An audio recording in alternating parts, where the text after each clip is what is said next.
Daily Wire is going bankrupt, allegedly, and Jeremy Boring is officially out as CEO. That's right.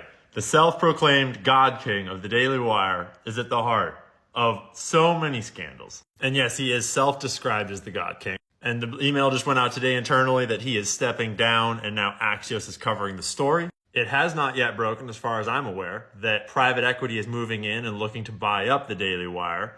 I heard, rumor mill, that Silver Lake Capital is looking to buy them up. And yo, Silver Lake, you guys might want to watch this video before you think too hard about it, because there's a lot that is not in the public square right now. We're about to get into stuff like canceled credit cards, lying to the press, trying to trick Tim Pool. As far as I can tell from my sources, even people inside of the Daily Wire only know part of the story, and they're all kind of getting played against each other. It's a whole mess. And the most important part of this mess is that the Daily Wire has a long history of treating their employees like shit. And so I've had numerous sources inside the Daily Wire for quite some time because everyone hates them, even their own people. That's not to mention the numerous sources outside of the Daily Wire that did not take the NDA money on the way out.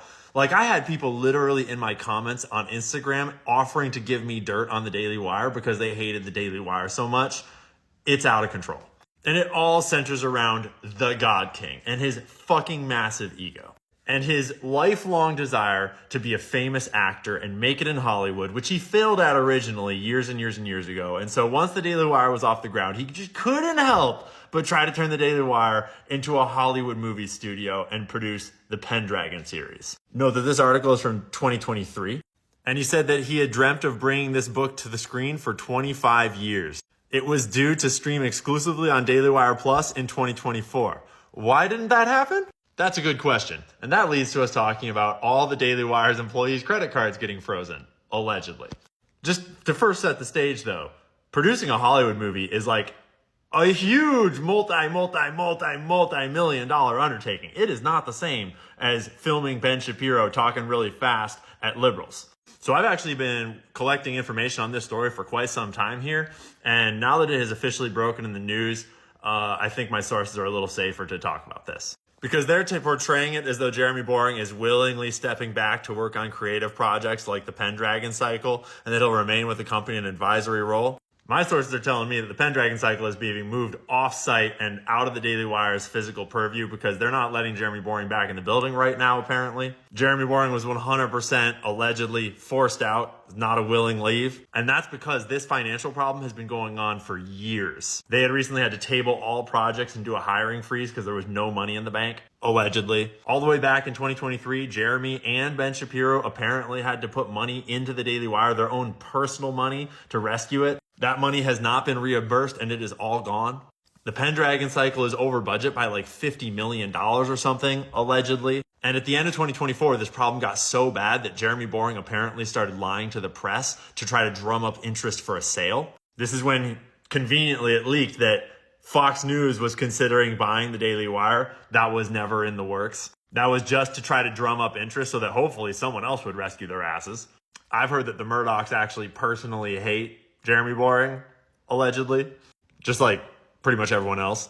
Like even Ben Shapiro and Jeremy Boring, sounds like there's a huge rift between them from what I'm hearing. There's even rumors that I can't confirm quite yet that Ben Shapiro hired his own PR person like months ago. Brett Cooper was basically like their last profitable endeavor right now. I assume they make a little bit off Matt Walsh, but I'm not quite sure and I can't confirm. Their election coverage during the 2024 election absolutely bombed. Sounds like just like most Daily Wire products, they dropped a shitload of money into production and did not nearly recoup the costs. So then you remember when Tim Pool was like kind of like rearranging his business and all sorts of weird stuff was happening there? I don't even know if Tim knows this yet directly, but it sounds like the Daily Wire was trying to manipulate him into buying the Daily Wire and trying to present it as super profitable. The rumors I'm hearing is that Jeremy Boring thought Tim Pool would be dumb enough to fall for it, and he was the exact kind of guy they could sell to. I heard that they allegedly offered him an all-stock deal, which would be worth fucking shit because their stock is fucking worthless because they're bankrupt, allegedly. So props Tim for not taking that deal. That would have been a huge mistake. Because now my sources told me like a month or two ago that the Daily Wire froze all the credit cards of all the Daily Wire producers. And they were like pretending it was a new accounting system trying to cover up what was going on. allegedly. But it sounds like apparently that Jeremy Boring's entire net worth is a smokescreen and that he's trying to renegotiate contracts with people like the Petersons to try to leech as much money out as he can to just keep the books looking balanced. It sounds like Jordan Peterson, Michaela Peterson, their whole team has been really weirded out by this and is not stoked.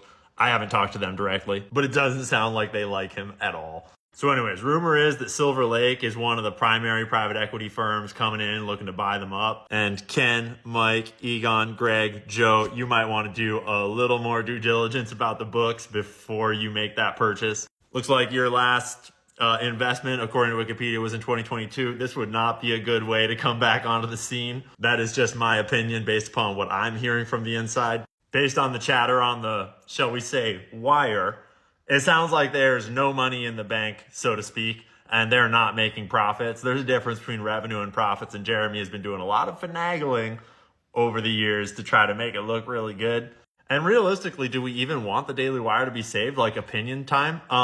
Don't we want to see Matt Walsh break out of the Daily Wire and do his own thing? And Matt, don't you think you'll do way better on your own than with the Daily Wire at this point? Like even Jordan Peterson, who a lot of people's perspectives have changed on over time lately, like even he would get a fresh start if he just got away from this shit mess. This is like enigmatic of the times we're in, where even the alternative media has been bought out by big money and played in the same big studio mindset that is just completely contrary to what the new media revolution is all about. The way Jeremy Boring thought he could just replace Brett Cooper with her producer and act like nothing had ever changed and the same audience would stay there, that is enigmatic of this old way of thinking.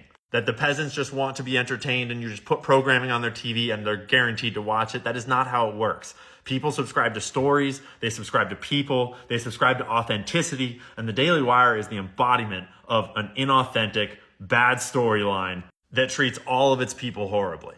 And I normally try to avoid breaking stories, but it is literally a colander over there. And there are so many leaks pouring information out of the Daily Wire that I cannot keep this shit out of my inbox if I try. And speaking of inboxes, rumor has it that when the Daily Wire took Brett Cooper's TikTok account, a month or so ago, the rumor is that they were trying to read her DMs because they thought that she had leaked the Brett Cooper story to me directly, despite I had never talked to Brett Cooper at all in my life at that point. That shit made me giggle because that shows just how disconnected Jeremy and his people are from reality. Like, bro, if you treat everyone in your company like absolute trash, they're not going to respect you and they're not going to protect you. And when you wrong them over and over and over again, it's inevitably going to wind up on the internet. So let this be a lesson to all of us. The internet is a force that ultimately skews towards authenticity, towards honesty, and towards open discussion. And if your business is modeled on this old way of controlling information, of big money payments, of treating people like property, and of just shitting all over your audience, allegedly, you're not going to last. So anyways, tell me in the comments who you're most excited about seeing no longer at the Daily Wire, going off on their own. For me, it's Matt Walsh, obviously. I dig Matt a lot, and I can't wait to see him break free of this. Let me know in the comments if you think the Daily Wire should get rescued and revamped, or if you think it's time for them to just be done. And Jeremy, I just want to remind us all, yourself included, pride goes before the fall.